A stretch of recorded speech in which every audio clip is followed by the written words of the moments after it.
but you can, God, this one, commit to a direction. So says Wendell Berry, great Kentuckian writer.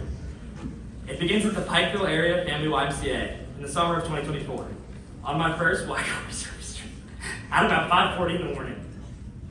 I'm the only one awake in a gymnasium of sleeping bodies. I have to pee. I slowly cruise to the bathroom and am stopped by a beam of light in the corner of my peripheral. Groggily, I walk to the window, the source of this illumination, and look outside.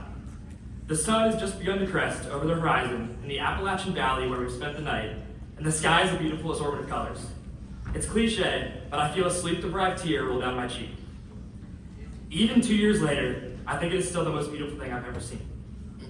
I'm not entirely sure what took me in this instant, but from that moment on, I've been absolutely obsessed with the Commonwealth of Kentucky. I've learned the name of every county. I've learned the name of almost every county seat.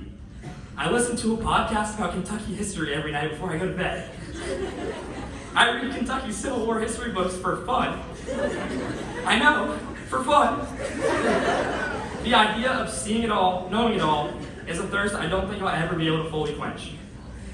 In the last 2 days, we have accomplished a lot. The media corps has been working tirelessly to find new, creative ways to make KYA fun, all while showcasing everything that already makes this conference so great. Our attorneys have been learning valuable argumentation skills in the Supreme Court while determining whether your bills meet Kentucky and U.S. constitutional requirements. Your lobbyists and cabinet secretaries have worked to ensure every argument for every bill has been considered, and that bills passed will have a lasting impact on our great state. Finally, our senators and representatives have acted as living proof that every single person has a voice. This voice, whether just recently discovered or a power you've known you've had for a long time, is now active. It is your responsibility and duty to use it. When doing so, I want to you all to keep the following statement in mind, written by someone much smarter than me. And again, I'm quoting Kentucky poet Wendell Berry, and everyone who knows me well knows I love a good quote. We have lived our lives by the assumption that what was good for us would be good for the world. We have been wrong. We must change our lives so that it will be possible to live by the contrary. That what is good for the world will be good for us. And that requires that we make the effort to know the world and learn what is good for it. If you take away nothing else from this conference, please keep these words and this idea close to your heart. It may not feel like a mock youth government conference can change the world.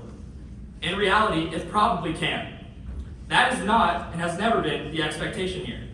Instead, the hope is that the skills you learn here will be what makes the world better than when you found it when you leave this conference very soon.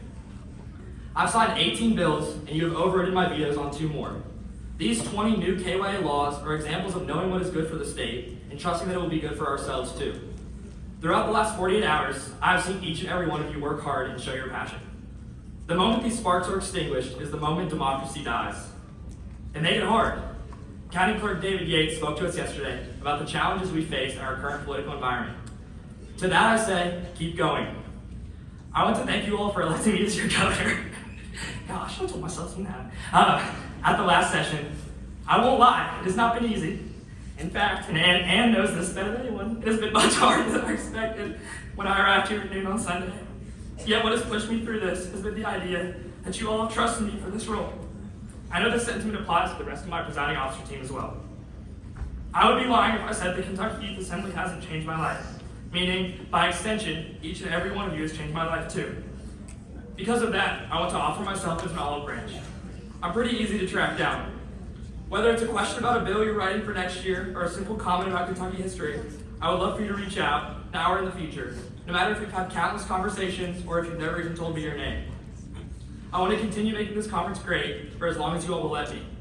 You elected me last year to represent you, and I want to pay you back for the memories and friends you've given me.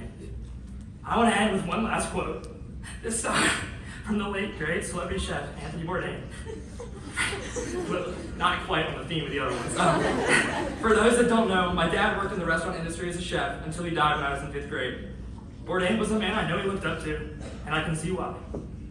Quote, maybe that's enlightenment enough, to know that there is no final resting place of the mind, no moment of smug clarity.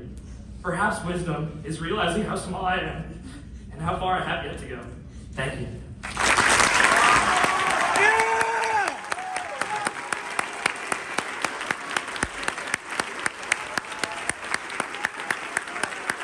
Beautiful.